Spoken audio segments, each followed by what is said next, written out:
Electrolysis लिखा है, मतलब इलेक्ट्रोलिटिक सेल लिखा है, वो मैं करा चुका हूँ।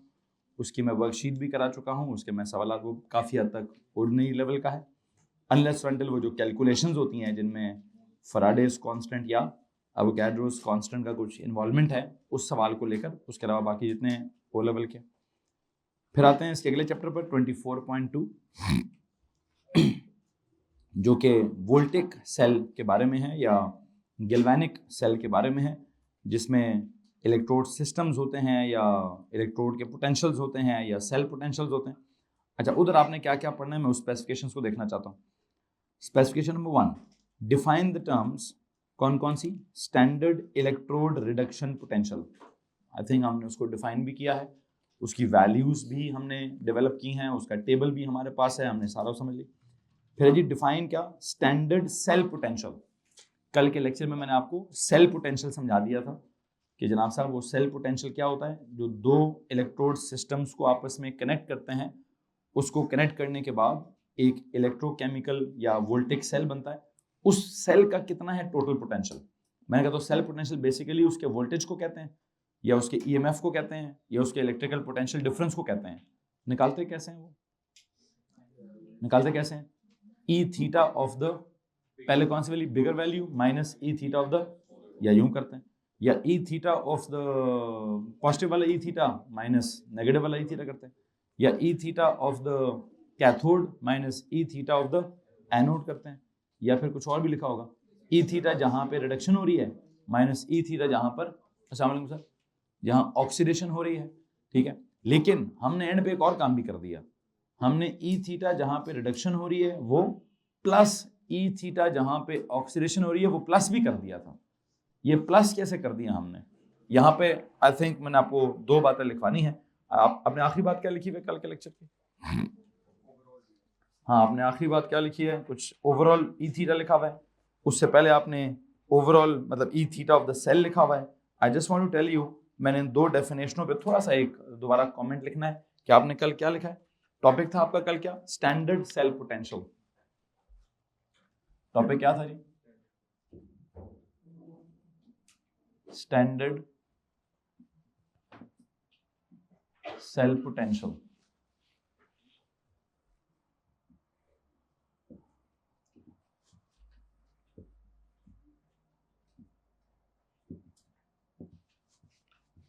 स्टैंडर्ड सेल पोटेंशियल के लिए मैंने आपको कहा जी कि आप या तो सिंबल दीजिए क्या, ई थीटा, और साथ में क्या लिख दीजिए? सेल।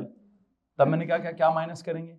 एक मैंने लिखा ई थीटा जहां रिडक्शन हो रही है उसका ई थीटा, फिर ई थीटा जहां ऑक्सीडेशन हो रही होगी उसका ई थीटा। ये काम भी किया, और मैंने एक और काम भी किया कि जनाब साहब क्या लिखें आप? ई थीटा, उस सेल की बजाय हमने उसको क्या बोल दिया? Overall, I guess E theta overall. जब हमने उसको ई थीटा ओवरऑल बोला तब मैंने क्या लिखा? ई थीटा जहां रिडक्शन हो रही है प्लस ई थीटा जहां ऑक्सीडेशन हो रही है। प्लीज बताइए इन दो बातों का क्या मतलब था या क्या मकसद था? सेम फार्मूला लिखा हुआ है, लेकिन सेम फार्मूले में एक तरफ मैं कर रहा हूं क्या? माइनस कर रहा हूं, और दूसरी तरफ क्या कर रहा हूं जी? क्या जी? मुझे कुछ समझाएगा जी क्या हो रहा है? यहां मैंने क्यों माइनस लिखा और वहां मैंने क्यों प्लस लिखा है? एनीवन प्लीज जी बता। मैंने कल आपसे शेयर किया कि सवाल का पैटर्न डिसाइड करेगा कि मुझे माइनस वाला काम करना है या मुझे प्लस वाला काम करना है। मैं समझता हूं कि जिन सवालों में क्या ड्रॉ हुआ होगा, क्या ड्रॉ हुआ होगा? सेल ड्रॉ हुआ होगा। क्या बच्चों? पूरा इलेक्ट्रोकेमिकल सेल या वोल्टिक सेल ड्रॉ हुआ होगा, जिसमें एक तरफ आपको एक हाफ सेल नजर आ रहा होगा, दूसरी तरफ दूसरा हाफ सेल नजर आ रहा होगा, मतलब एक इलेक्ट्रोड सिस्टम इधर बना हुआ होगा, एक इलेक्ट्रोड सिस्टम इधर बना होगा। जब आपको दो इलेक्ट्रोड सिस्टम्स नजर आ रहे होंगे, ठीक है, वहां पर दोनों इलेक्ट्रोड सिस्टम्स को आप डेटा बुकलेट में देख लेंगे, उनकी क्या वैल्यू चल रही है। जो उनकी वैल्यू चल रही होगी दोनों सिस्टम्स पर आप उनकी वैल्यूज लिख लेंगे। फिर उनमें से बड़ी वाली, या तो हमने क्या करना है, बड़ी वाली वैल्यू में से छोटी वाली वैल्यू माइनस कर देंगे, या पॉजिटिव वाली वैल्यू में से नेगेटिव वाली वैल्यू माइनस कर देंगे, या कैथोड वाला पहले लिख देंगे, एनोड वाला बाद में लिख देंगे। या मैंने क्या लिखवा दिया कि जी जहां पर अगर आप थोड़ा सोच लेते हैं कि जी कहां रिडक्शन होगी, ठीक है, तो उसका क्या लिखा हुआ है? ये क्या लिखा हुआ है जी? ये क्या है सर? ये basically standard electrode reduction potential है। ये है स्टैंडर्ड इलेक्ट्रोड, कौन सा वाला पोटेंशियल? रिडक्शन का पोटेंशियल। किस सेल का?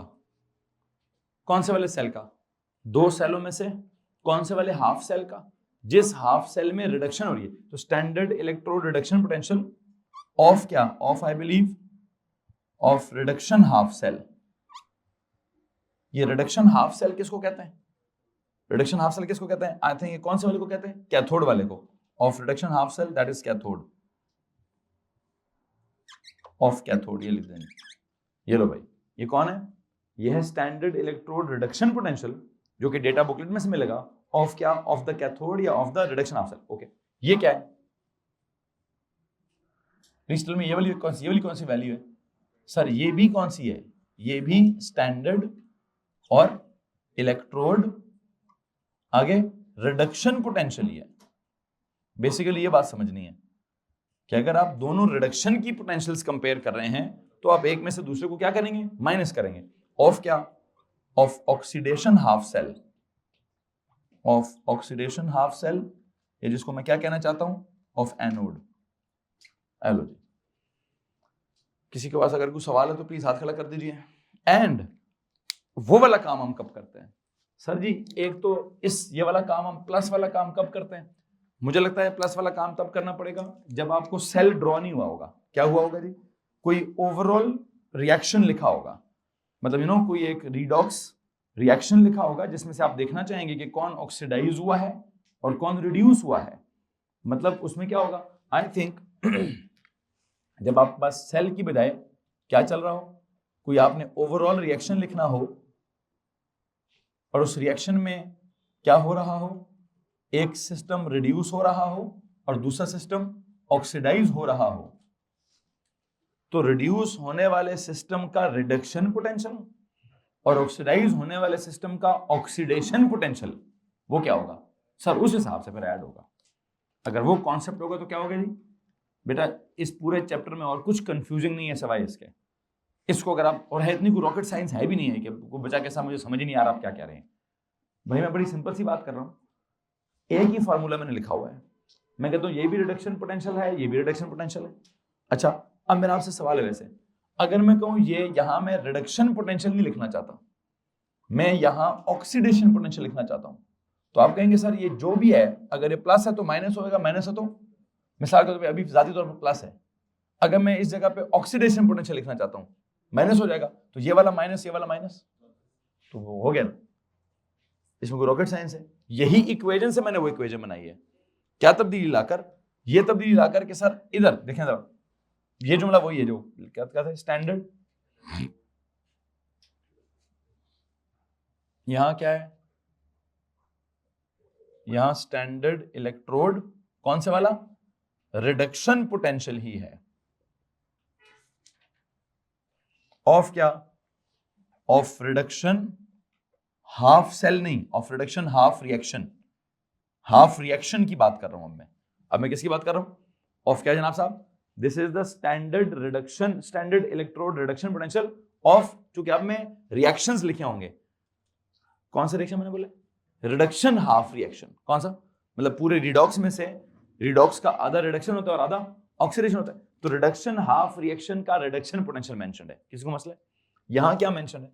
This is actually the standard, you can call standard electrode क्या? Oxidation potential. Exactly, if it is standard electrode oxidation potential of क्या? of oxidation, अब मैं हाफ सेल नहीं ऑक्सीडेशन हाफ रिएक्शन बोल रहा हूं, क्योंकि मुझे लगता है ये काम मैं कब करूंगा? जब मैंने एक रिएक्शन ऊपर लिखना होगा, एक रिएक्शन नीचे लिखना होगा और उन दोनों रिएक्शंस को ऐड करना होगा। क्या करने के लिए? ओवरऑल रिएक्शन निकालने के लिए। तो साइडों पे जो उनकी ई थीटा की वैल्यूज लिखी होंगी, उन वैल्यूज को भी मैं क्या कर दूंगा? ऐड कर दूंगा।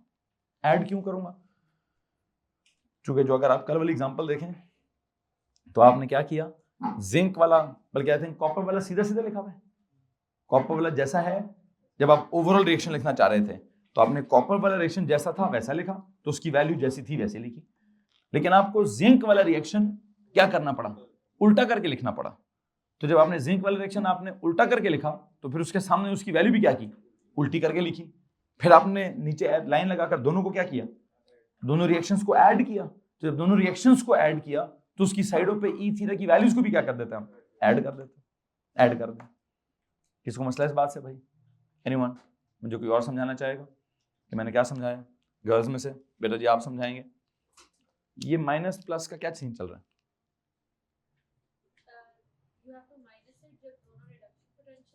सिंपल,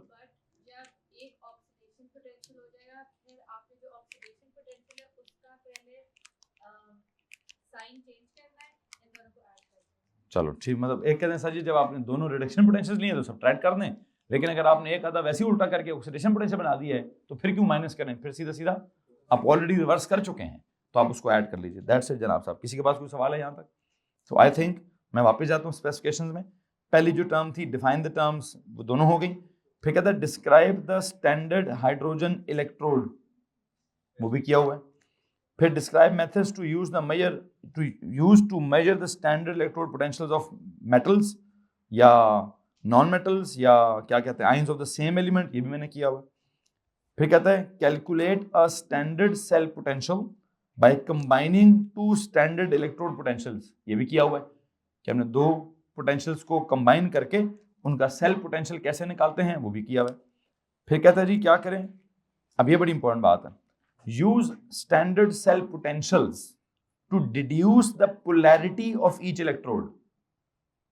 क्या करिए, use standard cell potentials मतलब E थीटा की वैल्यूज to क्या, to deduce the polarity of each electrode and hence explain or deduce the direction of electron flow in the external circuit of a simple cell। ये भी मैंने कर दिया कि हम देखते थे कि कौन किसका रिडक्शन पोटेंशियल ज्यादा है, कौन रिड्यूस करेगा, किसका रिडक्शन पोटेंशियल कम है उसको ऑक्सीडाइज करना पड़ेगा, कौन ऑक्सीडाइज करेगा तो वहां इलेक्ट्रॉन्स निकल आएंगे तो जमा होकर नेगेटिव टर्मिनल बन जाएगा, जहां इलेक्ट्रॉन्स ऐड हो रहे होंगे वहां प्लेट में से निकाल लिए जाएंगे तो वो पॉजिटिव पोटेंशियल हो जाएगा। तो आई थिंक वो हमें डायरेक्शन ऑफ इलेक्ट्रॉन फ्लो हमने पिछले जितने सर्किट्स हैं सब में किया है, किस किस टर्मिनल की क्या क्या पोलैरिटी होगी, कौन पॉजिटिव होगा कौन नेगेटिव होगा, ये काम भी हमने किया है।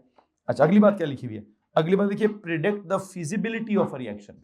हाँ ये मेरा आज का टॉपिक है, प्रिडिक्ट व्हाट जनाब, predict the feasibility of a reaction.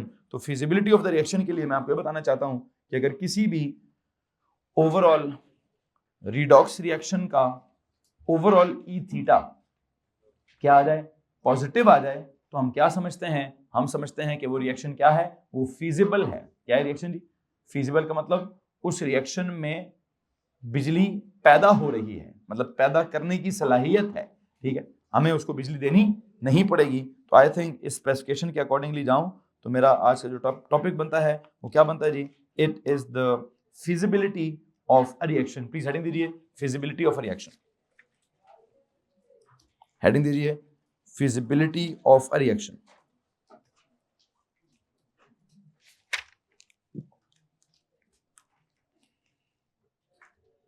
feasibility of a reaction।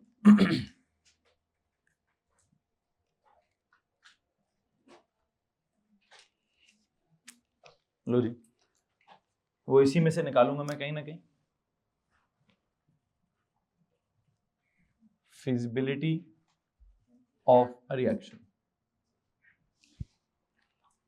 एक तो इस लफ्ज feasibility का क्या मतलब है और रिएक्शन कौन से वाले की बात हो रही है, please tell me what is meant by feasibility। ये वर्ड एक्सो एंडो के लिए इस्तेमाल होता है या स्पॉन्टेनियस नॉन स्पॉन्टेनियस के लिए इस्तेमाल होता है? आई थिंक स्पॉन्टेनियस के लिए हमें फीजिबल कहते हैं, जो हो जाएगा विदाउट एक्सटर्नल एड हो जाएगा उसको या तो फीजिबल कहते हैं या एक और लफ्ज क्या होता है स्पॉन्टेनियस, स्पॉन्टेनिटी, स्पॉन्टेनियसनिटी या क्या होगा इसको, स्पॉन्टेनियसनेस, स्पॉन्टेनियसनेस, स्पॉन्टेनिटी, जो भी है जी।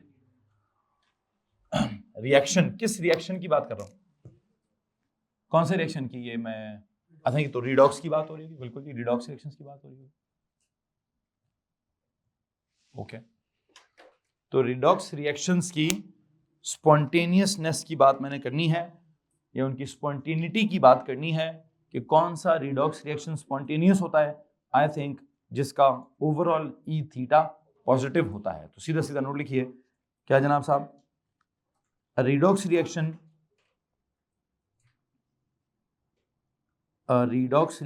Is said to be feasible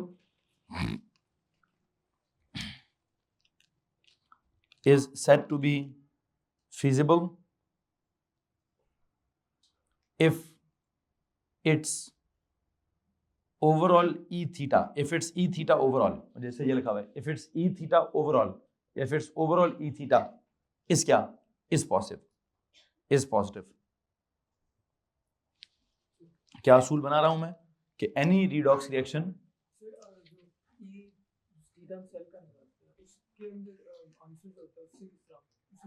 उसका आंसर हमेशा आएगा ही पॉजिटिव। क्यों?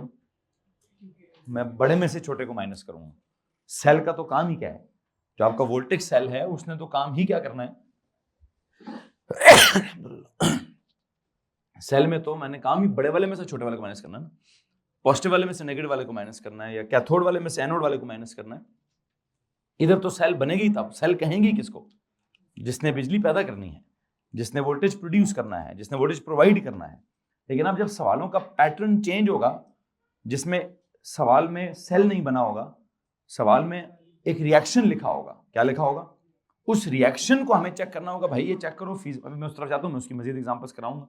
अभी उन्होंने कल इस सेल वाले के साथ ओवरऑल चेक किया ना, असल में सवाल किसी और तरह का है, मैं उस सवाल तक अपने आप को लेके जाता हूँ। फिलहाल आपने क्या लिखा है, क्या redox reaction is said to be क्या, फीजिबल इफ इट्स क्या। अच्छा, इसी जुमले को मैं चेंज कर देता हूं। आपने लिखा जी redox reaction is said to be क्या, feasible if its overall E theta is क्या, पॉजिटिव। ओके, मैं लिख सकता था कि the redox reaction is said to be spontaneous, the redox reaction is said to be spontaneous if क्या, if its overall E theta is greater than 0, या ये लिख दीजिए, is greater than 0। Redox reaction is said to be feasible या spontaneous if its overall E theta is positive या overall E theta is greater than 0।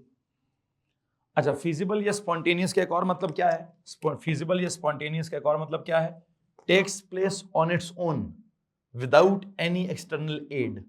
Rather मतलब external aid मतलब कोई बिजली नहीं, कोई इसको हीट नहीं चाहिए, कोई इसको बिजली नहीं चाहिए, बल्कि या तो ये हीट बाहर निकालेगा, या ये हीट प्रोड्यूस करेगा, या ये बिजली प्रोड्यूस करेगा। तो आई बिलीव फीजिबल या स्पॉन्टेनियस का मतलब क्या है, redox reaction will occur on its own, will occur on its own without an external aid, will occur on its own, will, वो क्या कहते हैं, strive on its own without an external aid। वो क्या होता है, spontaneous। लेकिन जिसको external aid चाहिए होती है वो क्या होता है, non spontaneous। और क्या, produce electrical energy। Predict what happens when zinc metal is dipped, when zinc metal is dipped into क्या, into an aqueous solution of, into an aqueous solution of,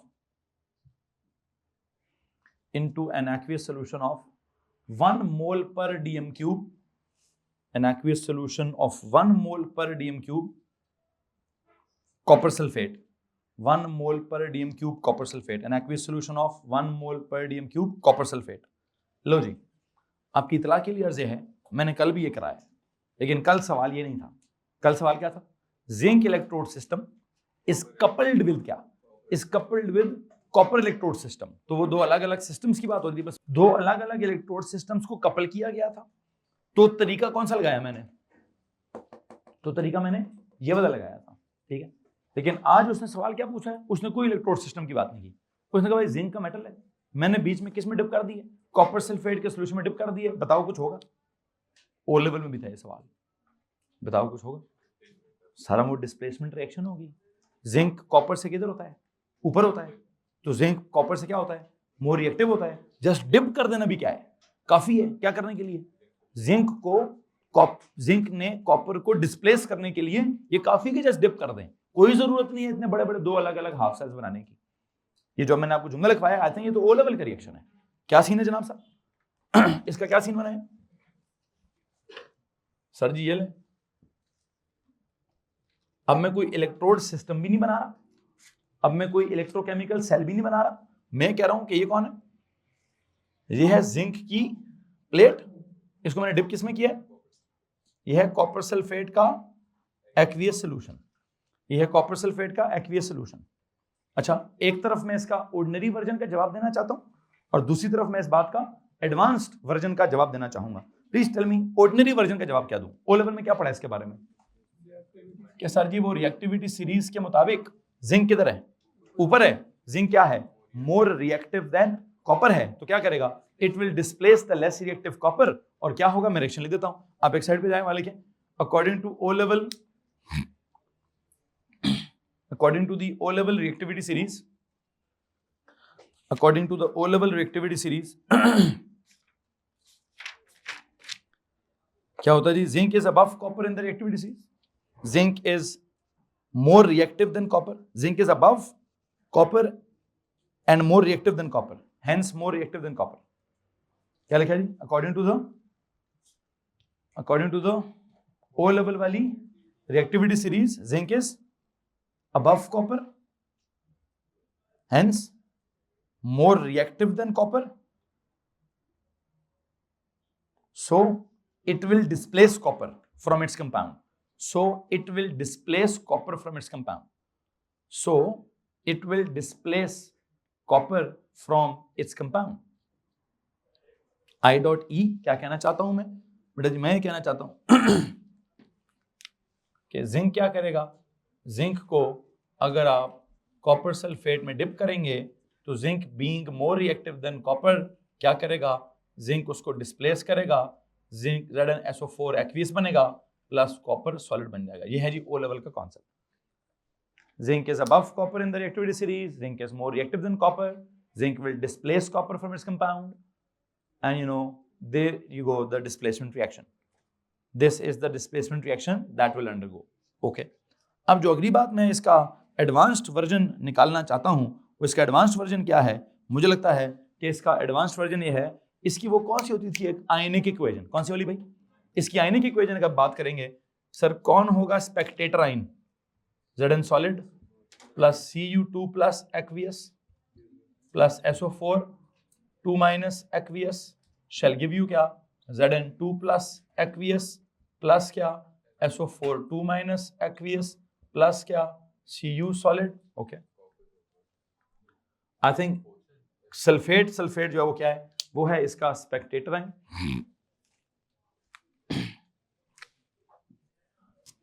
पीछे क्या बचेगा आपके पास? Zn solid plus Cu2 plus aqueous, it shall give you क्या? Zn2 plus aqueous plus क्या? plus Cu solid. लो जी, यहां पे जाके O लेवल का कॉन्सेप्ट खत्म होता है। यहां पे जाके O लेवल का कॉन्सेप्ट खत्म होता है। अब मैं इसके A लेवल के अप्रोच की तरफ जाता हूं। इसका A लेवल का अप्रोच क्या है? इसमें से जिंक को क्या हुआ है? इसमें से जिंक को क्या हुआ है? जिंक हुआ है Zn किधर चला गया? Zn चला गया जी। अब मैं अगर अकॉर्डिंग टू ए लेवल्स की बात करूं, आई थिंक जिंक आया है इधर, कॉपर आया है इधर, तो जिंक बना है क्या? जिंक सॉलिड से बना है क्या जी? Zn2 प्लस क्या हुआ होगा? इलेक्ट्रॉन्स लूज हुए होंगे कि गेन हुए होंगे? Zn ने इलेक्ट्रॉन्स लूज किए कितने? 2 इलेक्ट्रॉन्स लूज किए। कॉपर के साथ क्या हुआ है? कॉपर 2 प्लस एक्वियस ने क्या किए? 2 इलेक्ट्रॉन्स को गेन किया होगा और गेन करके क्या बनाया होगा? ओके जी। अब ये ए लेवल के ये जो दो रिएक्शंस हैं, इनकी वैल्यूज भी हमारे पास किधर? डेटा बुकलेट में हमारे पास इनकी वैल्यूज हैं। इसकी वैल्यू बताएं जी क्या है? प्लस या माइनस? उधर लिखी हुई है माइनस, लेकिन ये तो रिएक्शन ही नहीं है, वो तो इलेक्ट्रॉन्स गेन करके लिखा हुआ है। ये क्या लिखा हुआ है? तो उसको क्या लिखो? प्लस 0.76। और ये कौन सा रिएक्शन है? दिस इज ऑक्सीडेशन हो रही है। तो ये कौन सा पोटेंशियल है? ऑक्सीडेशन पोटेंशियल है, याद रखिएगा। कौन सा है? उल्टा करके लिखा हुआ है। अच्छा, यहाँ क्या हो रहा है? सर जी ये रिडक्शन रिएक्शन है और इसकी क्या वैल्यू है? प्लस 0.34। और ये कौन सा पोटेंशियल है? सर ये भी वही है, ये रिडक्शन पोटेंशियल है। अब मुझे बताएं, अगर ये दो रिएक्शंस मैंने लिखे हैं, please tell me what is the overall reaction. Zn solid plus copper 2 plus aqueous, दो इलेक्ट्रॉन कैंसिल कर दो। Zn 2 plus aqueous plus Cu solid, और इन दोनों को क्या कर देंगे हम? ई थीटा ओवरऑल क्या कर दें? ऐड कर दें। क्या आंसर है? Plus 1.10 volt LOG. सो वो बात जो कल सेल्स के हिसाब से थी, आज वही बात रिएक्शन के हिसाब से है। आप गौर कर रहे हैं, मैंने आपको कल क्या कहा था कि जो सवाल पे डिपेंड करता है कि सवाल वाला आपसे कोई इलेक्ट्रोकेमिकल सेल डिजाइन करा के काम कराता है या सवाल वाला कोई आपको रिएक्शन का रेफरेंस देकर आपसे काम कराता है। सेल का रेफरेंस देगा तो आप ये E theta of the cell निकालेंगे, लेकिन अगर वो आपको क्या देगा? कुछ सवाल देगा, कोई रिएक्शन देगा, तो रिएक्शन में से आप देखेंगे कि आधा रिएक्शन कौन सा वाला है? ये कौन सा रिएक्शन है? I think this is oxidation half reaction. ये कौन है? ये है reduction half reaction, reduction half equation, reduction half equation है। और वो ऊपर क्या लिखी हुई थी जी? वो लिखी है oxidation half equation, oxidation half equation. और ये जो लिखी है, ये क्या लिखा हुआ है? सर ये ओवरऑल रिडॉक्स रिएक्शन लिखा है। क्या लिखा है जी? This is an overall redox reaction. Redox reaction या redox equation, overall redox equation भी लिख सकते हैं, रिएक्शन भी लिख सकते हैं। ठीक है जी। और ये जो इसका आपने ओवरऑल ई थीटा निकाला है, चूंकि ये क्या है, चूंकि इसकी वैल्यू पॉजिटिव है, चूंकि ये वैल्यू पॉजिटिव है, तो ये ओवरऑल रिडॉक्स इक्वेशन क्या है? इसके बारे में क्या ख्याल है आपका? Sir ji this overall redox reaction is feasible. Is what? Is या तो क्या बोले? फीजिबल, या क्या बोले? स्पॉन्टेनियस, या क्या बोले? Will occur on its own without क्या? Without an external aid. ठीक है जी, लो जी, विदाउट एन एक्सटर्नल एड ये खुद हो जाएगा। तो आपको सिर्फ क्या करना है? आपको बीकर के अंदर उसको डिप करना है, डिप कर दिए काम हो जाएगा, खुद ब खुद ही आपको कुछ नजर आएगा कि सर ये रिएक्शन इज टेकिंग प्लेस। पता नजर क्या आएगा? कलर कौन सा चेंज हो जाएगा? कॉपर था ब्लू कलर का सोल्यूशन, वो कलरलेस होना था। जिंक वाला, जिंक सल्फेट कलरलेस होता है। तो बहरहाल यहाँ तक अगर किसी को परेशानी हो तो हाथ खड़ा करें। मैं कल के लेक्चर में इसकी कुछ और एग्जांपल्स भी